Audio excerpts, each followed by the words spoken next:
Everybody, I'm Kenny again. So I recognize some of you guys. Some of you have moved chairs, I've noticed. Yeah, we're going to go ahead and just keep on going through. So this time around, I'm talking about fast application switching and tombstoning.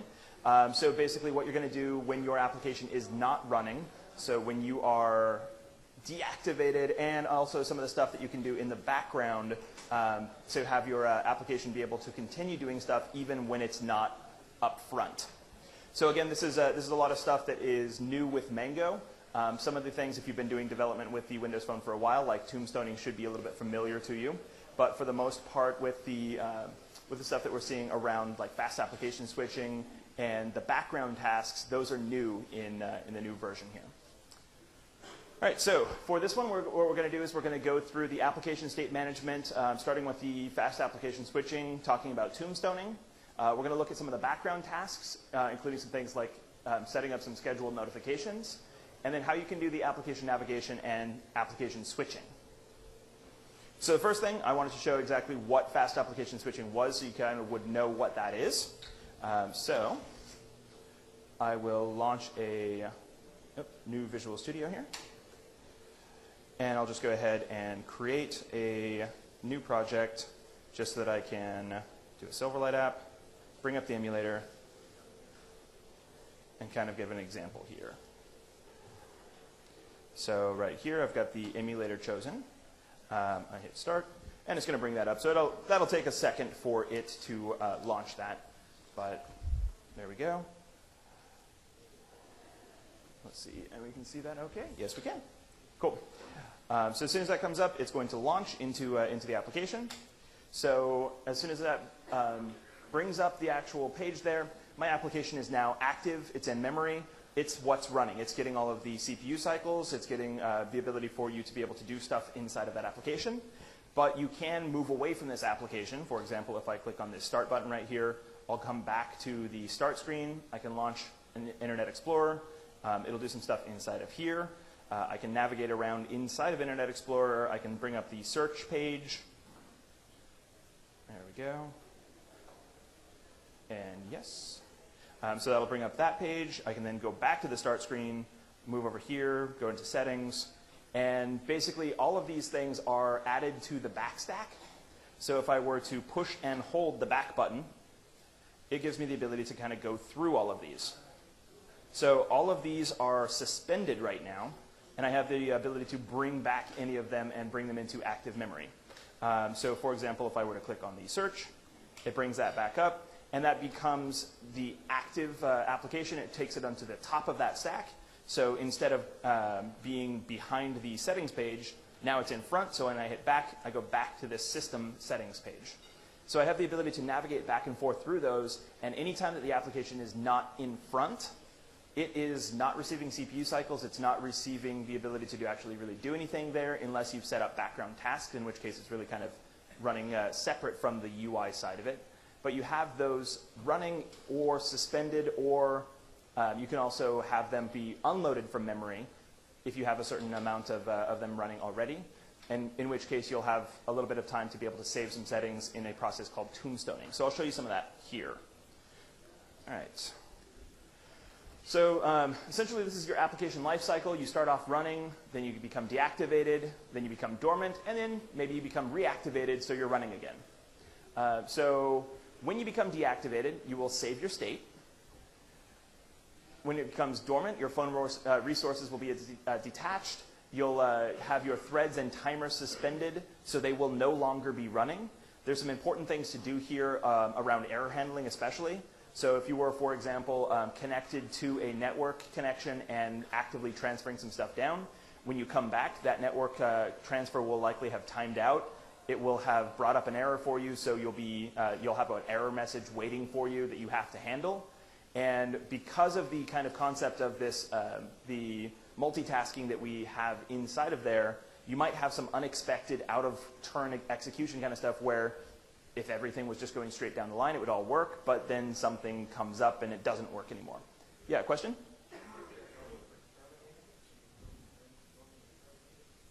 Hold on a second, and we'll get there. So at this point, you actually have your state preserved. There's when you return back into your application, you have a variable you can check that says, is application instance preserved? And if that's true, then you have all of that preserved. You didn't have to reload that back from the permanent memory. So you can just basically reconstruct your stuff from state. So that's what is a fast app resume.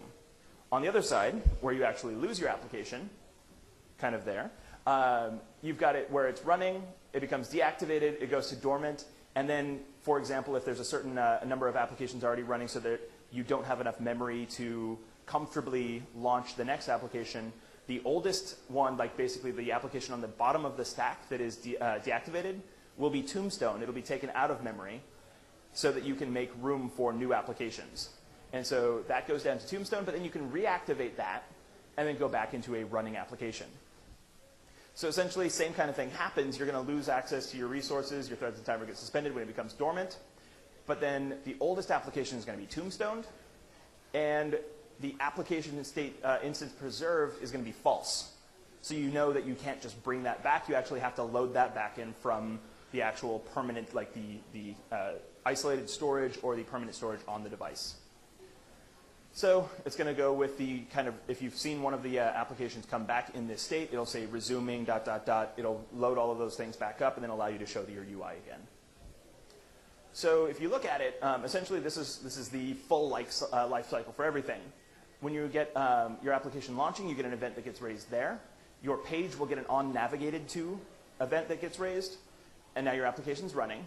If you navigate away from that page, you get the on-navigated from method, and if that's closing the application, you'll get an application closing event.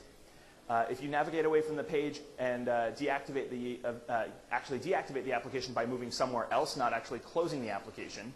So one of the differences here, when I was showing you the fast application switching, I used that start button. By pressing the start button, I'm actually basically starting up the start menu right there, but the application is still there. If I press the back button to the very first page of when you loaded it and go one step further, then it's coming out of that application, and that application is going to be terminated. So it's going to kill that application. You get some closing events and some stuff there. That's where you get that application closing event coming back up. If you hit the start menu or if you launch another application somehow, that's going to go through this dormant application. So you'll go down to dormant. You may go to tombstoned, but when you come back to being activated, you'll get an application activated event, an on-navigated to, and you'll be back running. So when you have your application activated event, that's where you've got that activated event args e.is application instance preserved. If it's true, your stuff's still in memory. You don't have to go to a permanent storage. It's going to be a lot faster to resume those things. If it's false, it's tombstone. You need to reload it. So there's a few different places that you need to look to know what you're actually bringing back in around the launching of your application and the navigating to your application and the activating of your application. So you need to go through all of those to be able to get a consistent feel to your application so that no matter how your application gets closed, you'll be able to retain state where appropriate. So again, kind of to look through this, if you're deactivating your application, you get a deactivated app. You get the on-navigated from and the deactivated. If you have a media player, it's going to be paused. If you have a media element, that's also going to be paused. Your sound effect instance, you're going to stop that. You're pause that rather. Vibrate controller, so if you have the actual phone doing a vibrate, you're going to stop that. The photo camera, you're going to have to dispose that. And you're going to save your page or global state for your entire application. You'll then deattach any of the resources. So for example, XNA audio, pause, sensors, notifications are suppressed. Your networking is canceled, sockets are disconnected, media element is disconnected, and the camera is disposed. All of those things are going to happen. You have to bring all of those back when you reactivate your application if you want to reuse those. And that gives you a dormant app. On the other side, when you're coming back, you have to resume your audio, resume your sensors. Your networking is going to be completed with cancellation, so you have to handle that, as I mentioned. And you have to redo everything for sockets, media element, and camera. You have to bring those back in. When you get deactivated and the on-navigated to, you have to play everything back again, create a new camera, and if it's tombstone, you have to restore everything from that isolated storage. So there's two types of storage that you can use. There's isolated storage and state storage. State storage is the faster of the two, but it's not permanent. Isolated storage is the permanent one, so it's the slower of them. It's isolated from all of the other applications. So if you have two applications that you wrote and you want them to talk to each other, they don't even know that they're both installed on the phone. They can't talk to each other through the file storage. They'll have to communicate somehow either through a background process or through some endpoint that they communicate with and wait and try and talk to the other one when the other one gets launched. They're not going to be running simultaneously, and they won't be able to talk to each other on the phone. They have to treat it as if they're talking to each other from a remote system. So it's completely isolated there. It's kind of slow. It's permanent, though, so you can actually store everything on there. You can store your settings, and towards the end, I'll mention something that will actually help make this a little bit easier to write to for tombstoning your applications. State storage is used for storing the state of an application, so it makes sense. It's just used for storing the name-value pairs to make those applications dormant, be able to use them and restore them back. And it's quick and can bring things back very easily, but it's a non-permanent kind of thing. So let's go ahead and take a look at a few different examples of this to see it in action. So we'll start off with one of them that's very basic with no storage. Okay. So let's go ahead and just take a look here. So this is my main page right here. Let's go ahead and jump into the code so you'll see what we're looking at. We essentially have two pages on this. We have a main page where you can add entries into a log. So I can hit store or I can hit view log. View log will take me to my second page. And on here, I'm just going to print out any of the log entries that I have in memory. So the way that they communicate between each other, there's actually a few different ways that you can do this. If you want to launch another page from a page, you can use the navigation and give it a query string, pass data that way. Or you can actually store data at the application level, and then all of your pages have the ability to see it. So in this case, I'm actually storing it at the application level. So as I add things into it, I do app this app equals app.current as app, and then this app.log entry I set into the text box. So that's where I'm going to drop this into here. On navigated from, I'm going to do the same thing. I'm going to take the text, not hit F. I'm going to take that text and drop it into that log entry. So I'm going to be able to push things on either way. When I click store button, the store button, I get that same context, save this in there, I append it, and then I clear the log so that it'll be open for me to type something new into it. So I'm not doing anything to actually store this data between launches. So if I run this, I should have a blank log. So here's the add entry. I hit view log. There's nothing here. I hit back. I go over to here. And let's go ahead and type something in. So page up to get the actual keyboard. Hello world. And I hit store. Then if I hit view log, there it is. So I can do that multiple times.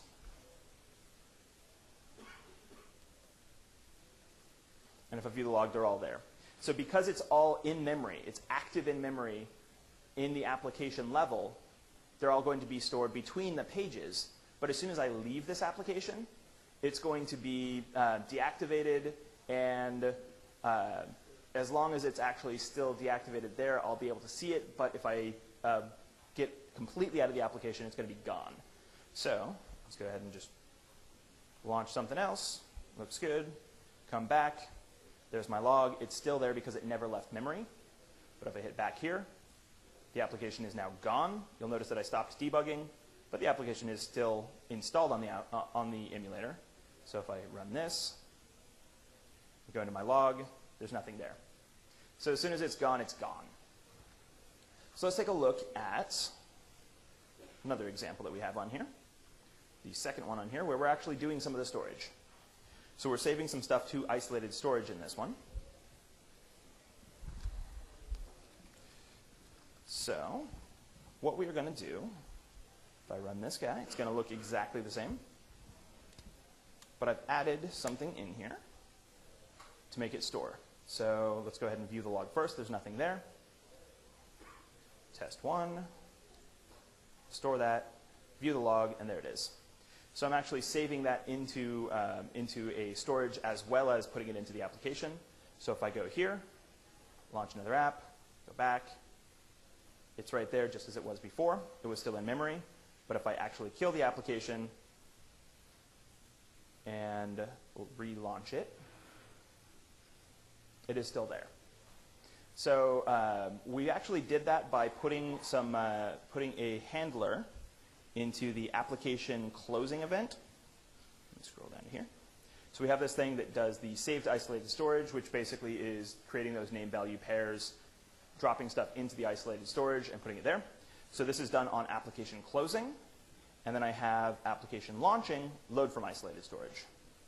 How isolated is it? Can I read it? So isolated in the terms of the application that stores it is the only one that can read it. So other applications, even if you wrote them, can't read it. Yeah. Are there other methods for saving data between applications? So the question was around exchanging data between applications. Yeah, so essentially you have to go outside of the process to be able to talk to something else, usually through like a web service or some type of external communication. Yeah. What was that? So for the isolated storage, is there a space limit? Yes, there is a space limit. It's the available free space on the phone. So if you have 8 gigs of free space, you can use all of it, but you really shouldn't, because somebody, like if you're using the application and you suddenly find out that a application is using all your memory, you're going to uninstall that application. So if you're going to be using a lot of that kind of thing, so if you're downloading podcasts or you're doing something like that for where you would actually need to use a large amount of storage, make sure that the user knows that that's happening and give them the ability to manage their own memory. So if you want to be able to delete some things in there, don't save it and never give them the ability to change any of that. Another question here?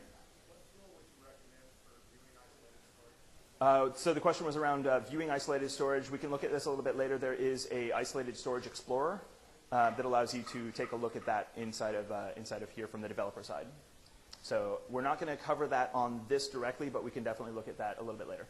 Cool. So let me go ahead and show another thing on here real quick, just so we can actually get through all of this. Where were we at? Application launching. There we go. So application launching. So code to execute when the application is launching. This code will not execute when the application is reactivated. So that's a important part on there. It's going to launch sometimes, but not always. Let's see. Another side on here is on the not the launching, but the application closing. Again, here, code to execute when the application is closing. This code will not execute when the application is deactivated. So when you're deactivating this, you're not going to actually have the ability to bring that back. So one of the things that we can do on here is we can actually change the behavior of this application so that it will tombstone. By default, it's going to tombstone only when it needs to use the memory. The number of applications and the amount of things that you can have actually running vary depending on how memory intensive each one of them is, and for some of the things where if you're running in a power saving mode, you might not have as many of them current just to be able to, yeah, so it's not going to be something where you always, after the 5th app, you get tombstoned. So to make it a little bit easier, we actually have a setting that you can change. And if you go into here, we're going to say project, properties, and there it is, debug, tombstone upon deactivation while debugging. So we'll check that. And so that will allow us to actually get this out of memory. It'll be a little bit different when we run this because we'll be able to throw this out of memory. And when it gets deactivated, it's going to kill the application through the tombstoning. So let's try this, build that, and run the application. So if I choose view log, it's still there. It's in isolated storage. Test 2, store that, view log, looks good. Exit out of here, launch the application again right here. And I don't have the test 2 in there. So it depends on actually when you have that launching and closing, they might not always run if you don't have the correct, like if you don't exit the way that you were expecting them to. So there's actually a deactivated and a activated event that we will need to handle as well to make it more consistent. So let's go ahead and do that. That's the third demo that we got right down here. This one is complete between all of them. Okay. So this time, I've got the deactivated is going to save to isolated storage and save to state. The application closing is going to save to isolated storage. The launching is going to load from isolated storage, and the closing is going to save to isolated storage. So in this case, with the closing, you don't need to save to the state because it's not going to come back. We're not going to save the state on this one, so we don't need to save it. We're just going to save it into persistent storage because it has to be reloaded into here. So let's do the same thing that we just did before. And go to Properties, Debug Tombstone, and we'll test this. And if this works,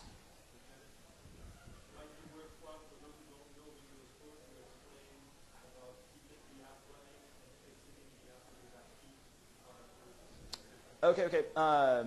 So the comment was around explaining how to like basically keep things running using the back button to stop debugging and how to move through kind of the different scenarios. Is that right? Yeah.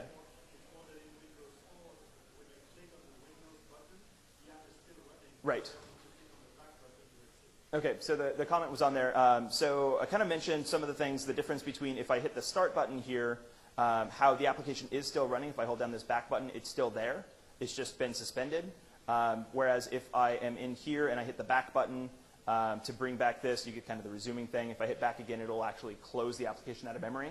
So yeah, there's definitely a difference between closing the application by backing all the way out of it, in which case it just unloads everything from memory, and pressing the start button, which is going to suspend it, tombstone it, and be able to do everything. Basically put it onto the stack of suspended applications on there. Yeah, so there's definitely a difference between doing each one of those things, and that's where we need to kind of keep track of what we're doing. And the option inside of the debugging gives you the ability to do a little bit more fine control over it, to be able to make it tombstone when you leave it, so that you can test your tombstoning code. Yeah. Okay.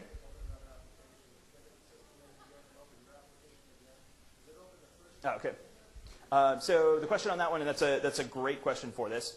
If I am running an application, like here, and I hit the Start menu, and then run that same application again, it will actually start a new instance of that. It'll dump the old one out of memory and bring a new one into instance. So throws away the old one and you get a new one. You can only have one copy of it running at any given time. And that's actually really important because depending on how your application works, you may want to actually save some of the old settings from the previous running application. For example, if you're running a game, you've got a card game or something like that in there, you might want to, when you launch a new one, say, hey, when you last quit, you were playing a game, would you like to resume that game or start a new one? Instead of just giving them a new one and having them completely lose the old one, because they can't go back to that previous thing. So depending on the style of your application, it may be where every time you launch it new, you want a new setting, or you might want to maintain some of the previous stuff from there, or at least prompt the user, do they want to keep their old stuff? One question right back here. In an instance like that, sorry to use that word, what events do you get for the first instance?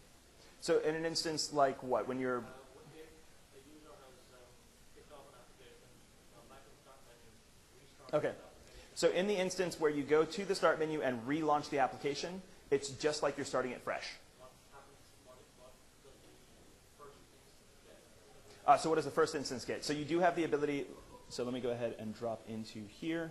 Here's the application closing and the application deactivated. So I'll go ahead and launch this one. There we go. So if I do this, here's my application deactivated. So it's been deactivated, I'm still here. If I launch this one again, it basically kills the old one that they had on there to start the new one. So you need to make sure that that's coming through. And let's turn off the, because it's actually doing this a little bit differently, turn that off for now. And do this. There's my deactivated. Here is, there we go. So I'm actually still, there we go. Yep, so we didn't get the closing. So you need to, if you go to, let's see, we've actually got, similar to the PowerPoints and everything that I was showing, there is a full walkthrough of exactly what gets fired every single time. So it's going to be depending on the settings that you have on there, depending on whether you're being directly deactivated or whether you're coming in from a new launch.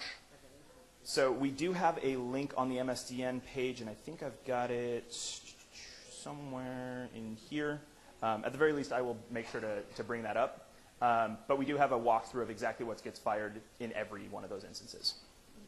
Okay, so the last thing, let me bring this back up here and prove that it was actually working. Tombstone, build that. Yep, run that. Get rid of these breakpoints. And view my log. Okay, and then store that. There we go. Add another one. Store that. Looks good. Go back over to here. Launch a new guy. There's those. And if I add a test 3, store it, view, back, back. I now can launch this. And I got all 3 of them. So that gives you a consistent thing between both the tombstoning and the deactivation. So you have the ability to store those. And if I jump back to here and start this application, I get my splash screen. I get everything loaded back into it. I don't resume back where I was at. So that's not giving you like the fast application switching. It's actually creating a new instance and then loading your values from memory. So it's going to take a little bit longer, especially if you're saving something more than a couple of lines of text. Okay, so next bit on here. Some of the multitasking capabilities. So we have some background agents that you can set up. There's 2 types that you can do with the standard type of background agents. One of them is periodic. It'll run every so often. The other one is a resource intensive. It will run for a certain amount of time and give you more of the ability to kind of do some things like do some data processing, and then it'll go away. So periodic can run every certain X number of somethings, which is definable, so you can actually set that. It will run every about 30 minutes and give you a little bit of time each time. So we'll go into those a little bit deeper. You've got a background transfer service for file transfers. You can set up alarms and reminders, and you have background audio. So all of those have the ability to communicate, and each runs a little bit differently depending on the scenario that you're working with. So the background agents, I mentioned periodic and resource intensive. You can have one of each per application. So you can have one resource intensive and one periodic. They start off in the foreground, so you initialize them, you basically kick them off, but they don't run until you actually deactivate your application, until the application is no longer running. Then they'll have the chance to run. But there's also some other things where they might not necessarily run until certain conditions are met, which I'll go over in a second. And then also they are persisted across reboots. So if you make one that is a periodic agent that runs every 30 minutes and does some things there, when you kill it or when you restart the phone, they'll still be there. The user has the ability to control them, so they can turn them off. So don't kind of rely on them to be there, because they might not be. And they can run for up to 14 days. They can be renewed by relaunching your application, but if the user doesn't launch your application at least every 14 days, then your tasks will go away. So here's some of the differences between the 2 of them. So the periodic agents run every about 30 minutes. So it's actually between 20 and 40 minutes, depending on what else is happening on your phone. But in most cases, you should be getting about 30 minutes. Don't try and set your clock by it or anything. It's not going to be exact. They're going to last for, at most, 25 seconds. You can tell it, I'm done, and it'll go away. So you can take less than that 25 seconds. You can't get more than 25 seconds. It has to run in less than 6 megs of memory and with less than 10% of the CPU. On the resource-intensive side, they have to rely on a few things. For example, you have to be plugged into external power. You have to have a non-cell network if you're going to be doing any of the data stuff, so you have to be connected to Wi-Fi, for example. You have to have a majority of your battery charged. And they can run for 10 minutes, but they still have to stay under that 6 megs of memory. So again, you may never have this happen. You may set up a resource-intensive agent, and the user never plugs their phone in, so or never plugs their phone into the point where they get charged more than the required amount. So it might not ever run. So never take a background agent and kind of assume that it's going to do its thing. When you're running your application, you want to make sure that something is actually happening. You want to do it when you have the cycles on the foreground as much as possible. You can set these up as, if they happen to close the application, then maybe the next time that I launch my application, the stuff will be done for me. But don't rely on it to be 100% like this is going to happen by the time they launch the application the next time. So it's not a 6 meg transfer. It is using 6 megs of memory during that 10 minutes that it has on there. There's another thing called a file transfer, like you can do the file transfer agent kind of thing. So it's a background transfer, and it's actually, we'll mention that in a second. There's another question over here. So if the question was, if you're connected to external power, why do you need battery to be greater than 90%? Because if I plug in my phone and I'm at 10%, and something is happening that's causing my phone to actually not be charging, then I pull my phone out 10 minutes later and I don't get any additional battery life, I'm not really happy. So it's primarily to make sure that there is enough battery to support it, so that it can actually, when you if you plug your phone in at 10%, I'm more interested that my phone charges than that your background process runs. So that's where it's got that requirement there. Yeah?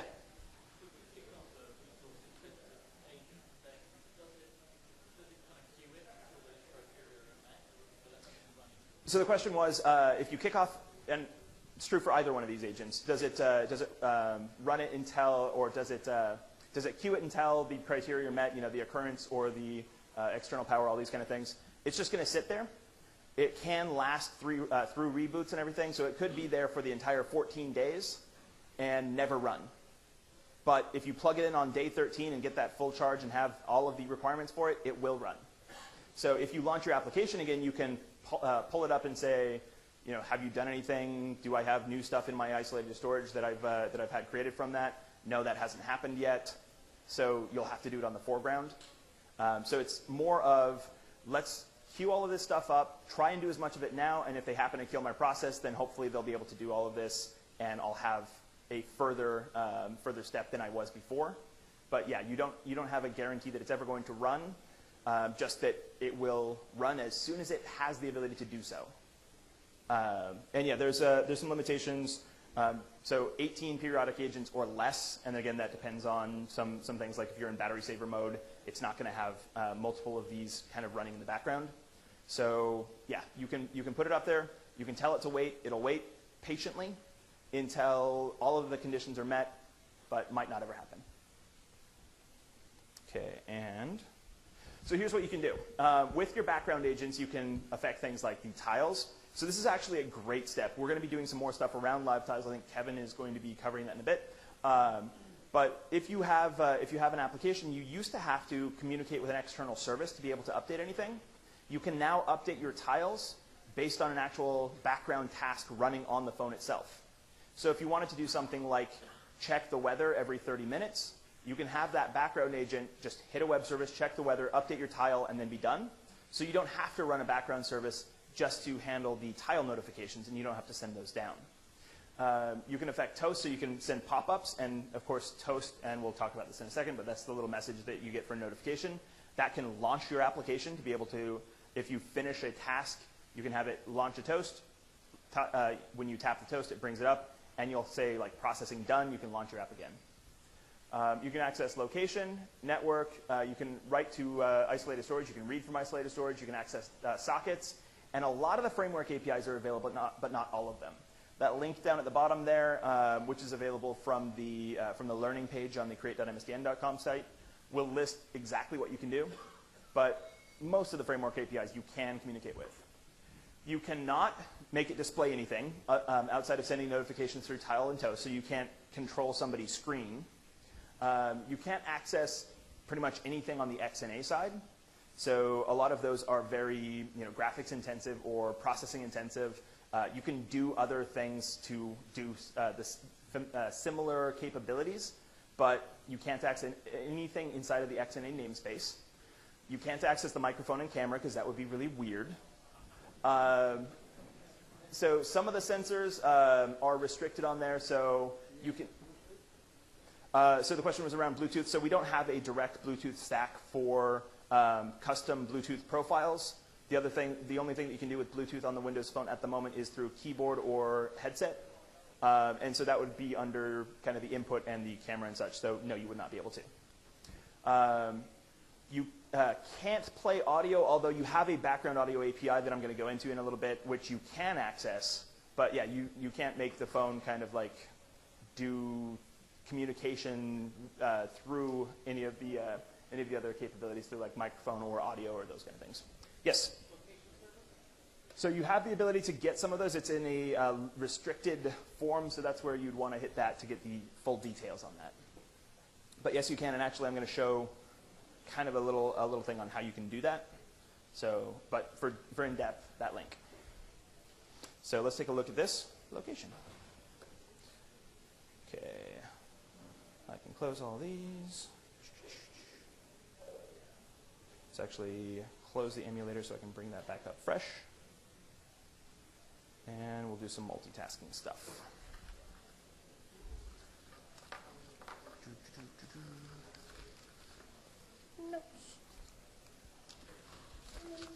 All right.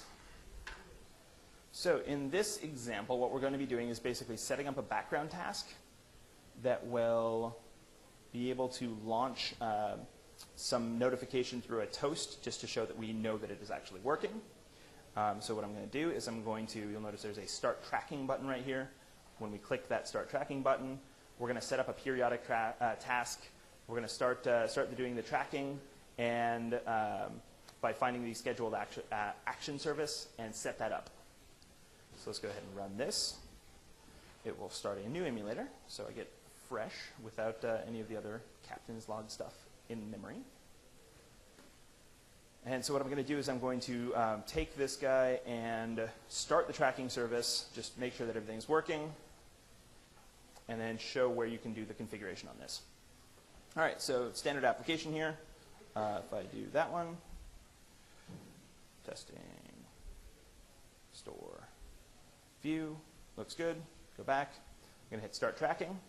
So now it says stop tracking. It is started the tracking service on there. I can do some things where I've got the location. I can drop some points in there. I can go over to view log. There's stuff that I got on there. So the comment was still running. The background task won't run until you exit. Precisely. So the background task here hasn't started yet. So we're not going to get any pop-ups. We're not going to do anything. We've set it up and basically said, hey, we want you to run, but it's not going to run until I actually exit out of this. So let's go ahead and drop this guy. There we go. Let's take a look at our settings. If I go into application, background tasks, you can see there's captain's log, and it is set to on. So I can control this from here and be able to say whether or not we have the ability to actually configure anything inside of this side. And if this is actually working properly, which I believe that it should be, there we go. I get some toast. So captain's log loaded. So that showed that that ran. So I do have a background task. It loaded the toast because I'm not in this anymore. So I set up a periodic task, and it ran. So that was the fastest 30 minutes I've seen in quite some time. All right, so let's go ahead and drop back over to here. And the reason that we were actually able to see that, I think I've got this right there. So you have the ability to do this. Obviously, you can't do this in real code. So if you were to submit this to the marketplace, this wouldn't fly. But what you've got is you have the ability to do some things like schedule action service.launch for test, task name, task span from seconds. So I actually told it, run my test every 60 seconds instead of run my test and let it actually go for the full 30 minutes. That would be an incredibly difficult debugging session. So that makes it a lot easier for us when we're doing this. And again, you can do the conditional compiling in there and everything. Oh. If you heard that, that was another one of these pop-ups here. So it was another minute past. And that'll just keep running in the background. So let's see.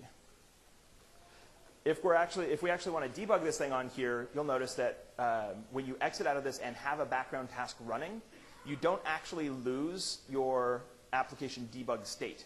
It's continually running in there even if it's gone because the application is gone, but your background task is still there. So you can put breakpoints into a background task without a problem, and everything else still works. So let's go ahead and jump into here. Here's my periodic task.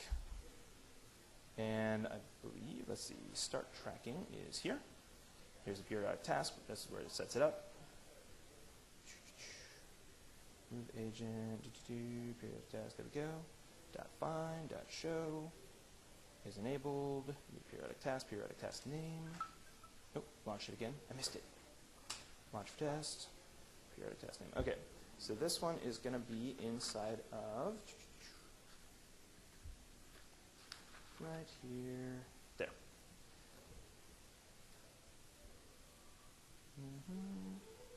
I gotta put it in my app, which is why I didn't see it. Yeah, there we go. So this is, that should be inside of here. Where is the actual task coming in? Settings enabled, application. All right, so when I create this, and I add this into here, I've got my periodic task. Code is huge, so I can't see the whole thing. Start tasking, tagging, task name. Oop. Launched, and I didn't break, so that was the wrong spot. There we go. Start tracking. Not fine. Periodic task. It's in here somewhere. I'll bring it up afterwards so we can do that, but trust me, it's there. You can hit break. You can do it. It is still running inside of there, so. Oh, there we go. That's why. There we go. Start tracking. Exit out of there. There we go. Run that. Bring that up. All right, so we'll let that sit for a while. If it hits the breakpoint, we should be notified. Cool. So next thing we're going to talk about here is around file transfer tasks. So you can create a background task to do file transfer. This one's a little bit different than either of those other two because when you start the task, it's going to start running immediately. It'll just continue to run after you've left. So you have the ability to get a handle into it and be able to see how much you've transferred back and forth. So you can start a transfer task. If they close your application, you don't lose your handles onto those files. They just keep running.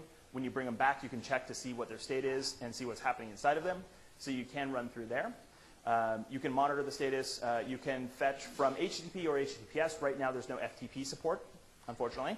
And you do have a queue of active transfers because it will run through all of them. If somebody else is doing some transfers on there, it's not going to overwrite everything on top of that. Yeah. Did that hit it? No. Oh, well. So there's some policies inside of here. There's a maximum upload file size of 5 megabytes. If you are doing a download, there's a 20 meg limit if you're on cell. There's a 100 meg limit on Wi-Fi. So that is the actual, the limit itself. There are ways that you can change some of the stuff inside of there. You shouldn't, unless you specifically have asked the user and the user says that it's okay. And even these defaults, the 20 megs, the 100 megs, and the 5 megs, you should still check to make sure that the user wants to do it if it's going to be towards the max size of those. Because if you're going to be pulling down 20 megs over the user's data, and they didn't know that you were going to be pulling down 20 megs, or if they thought that you were going to be pulling down a much smaller file, then they might be surprised at the end of the month when they find that their bill has been much larger than they would have expected. So yeah, you can change some of these. You shouldn't necessarily do so. So you can find out how many files you're currently transferring, what is active. When you launch an application again, you can go back and get those handles to see what they've got. And then you can manage those inside of there so you can show what's going on. And that link right there, again, it's one of the resources that we've made available, gives a list of how you can actually manage that transfer list. So let's show that one. Let's kill this. And I'll kill this one too. And I'll find that in a second while we're doing the Q&A.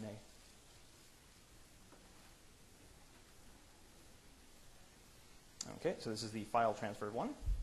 So inside of this one,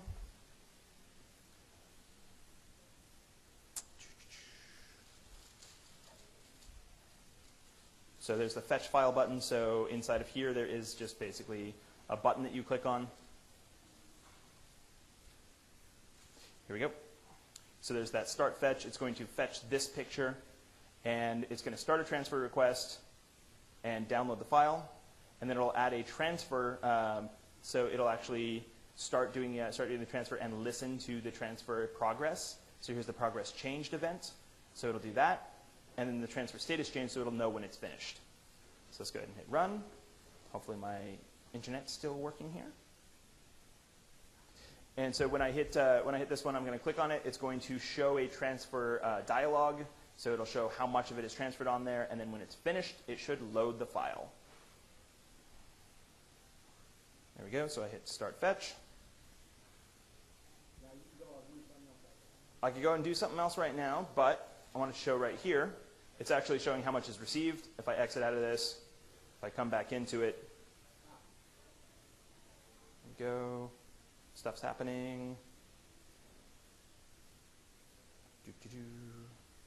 It's a big file, loading a bunch of stuff. I wonder what it's going to be. Rob Miles controls this content. I imagine if I got him upset, something's going to happen. I want to make sure that it actually does the load first. There we go. All right, we got a picture. So if I hit the start fetch and exit out of this, and then kind of brought that back up. So it's got the background and everything inside of there, but it's not reattaching to what they had there. So that's some additional code that we didn't put into this. You can do it. You can come back and bring all that stuff back up, but we're not.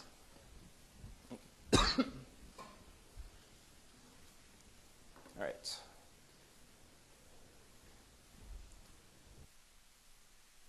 Okay. Yes?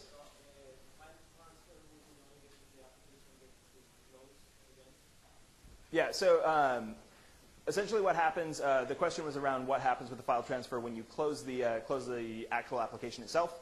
Because it is a background thread and everything, you have the ability to continue that running, and then you can get that back by checking to see, what active transfers do I have, or by trying to load from your isolated storage, which is where it should be saving things into, and saying, okay, is that file there if I don't have any of those file transfer handles anymore? So you do need to save the information about the file that you're transferring somewhere in isolated storage so you know where to look. Otherwise, you kind of have to look through isolated storage and you're like, okay, well, what am I doing with stuff? I mean, there's a new file here. I don't know why it's here.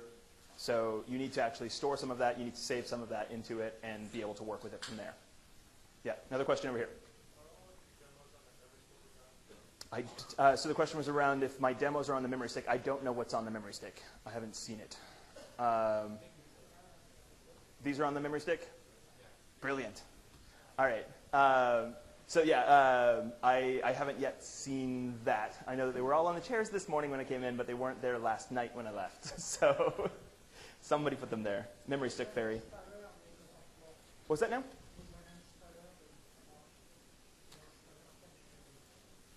So we can take a look at what's on there and everything. If we're doing something here, I can definitely point you at where to get this type of demo if that's not on there for whatever reason.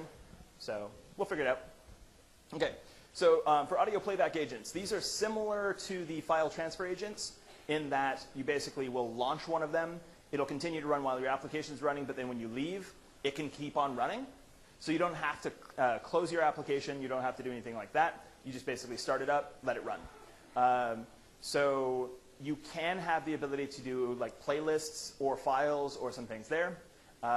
You can have things streamed, pull from isolated storage, play from different sources.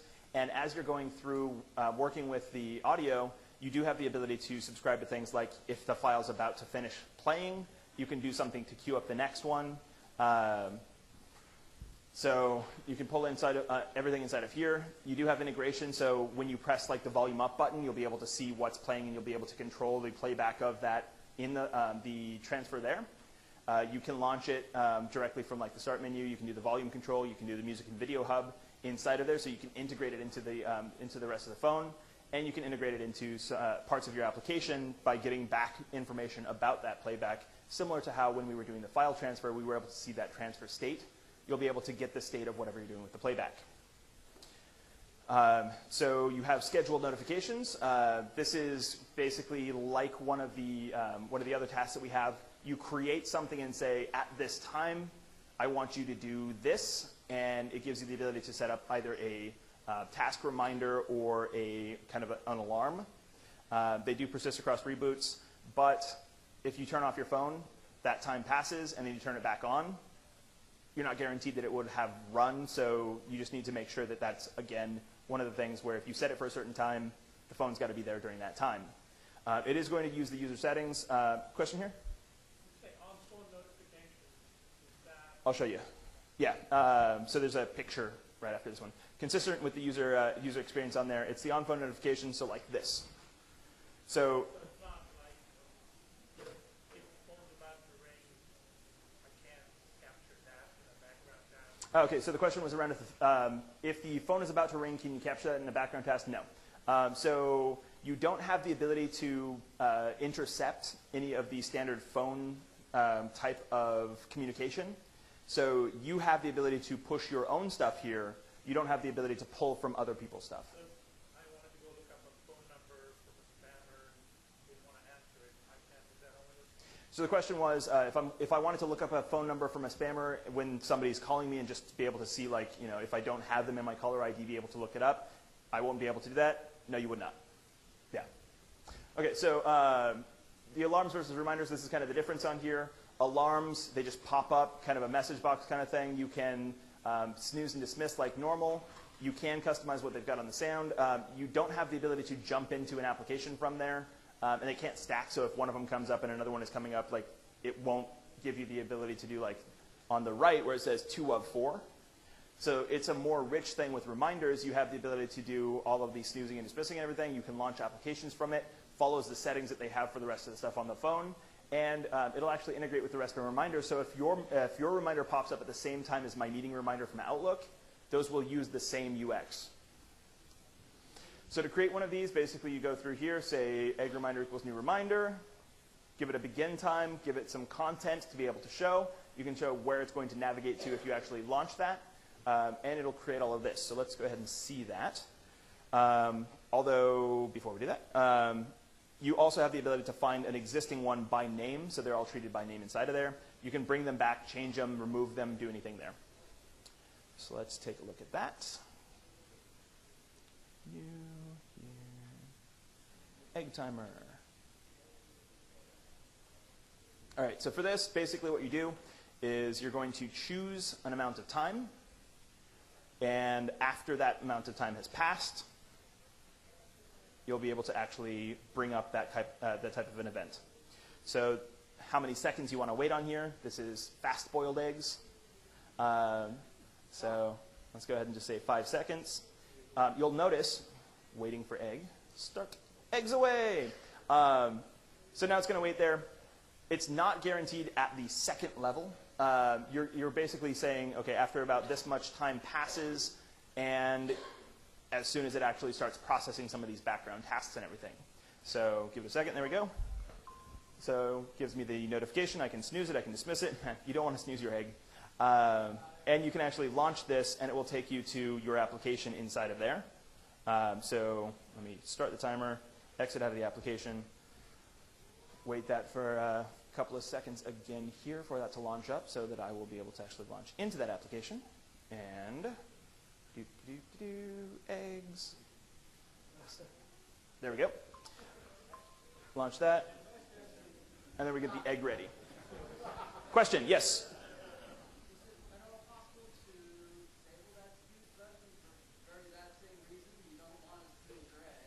So the question was, is it possible to disable the snooze button? No, but it's basically up to the user to do what they want to do. So if you are very insistent on that kind of thing, it's their choice what they want to do on there. So if that comes up and they hit snooze, their egg burns.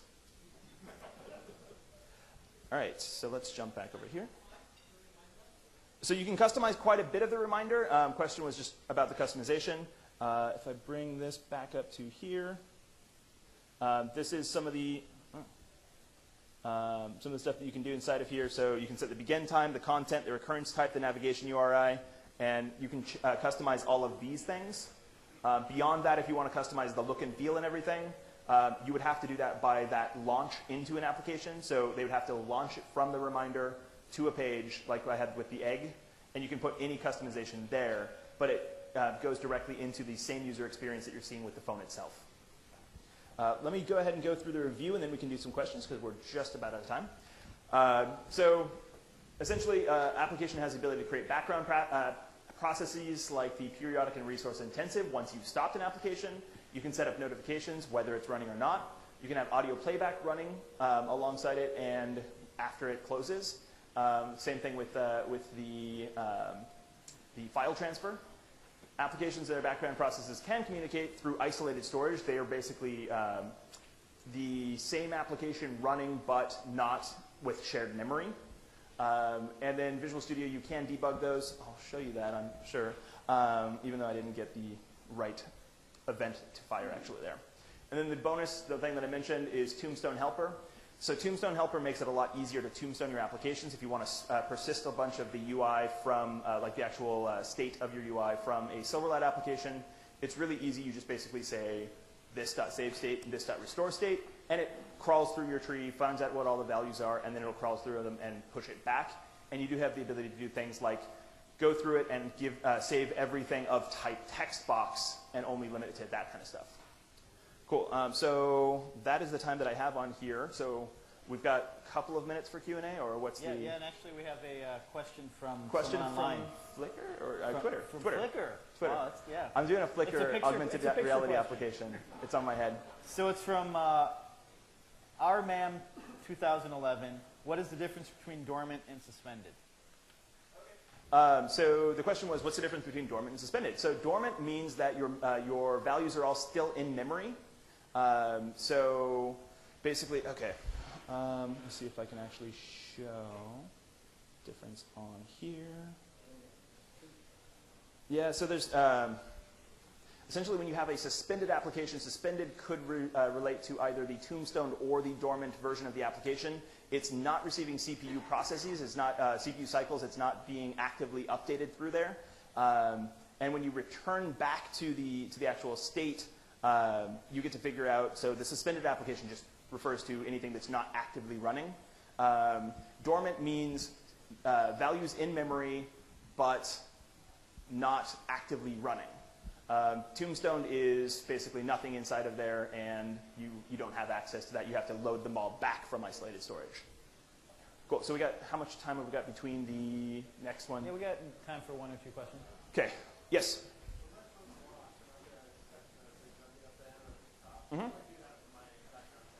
Okay, so the question was, if a phone is locked and you get a text message, it comes up with that toast. So how do you do that inside of your own application? We're going to cover that next session, right? Yes. So next session, Kevin's going to walk through how to do that. But essentially, it's a toast message. You can do that from another server. You can do that from inside your application using a background task. So he'll go into that in depth. There was one over here, and then we'll take a break.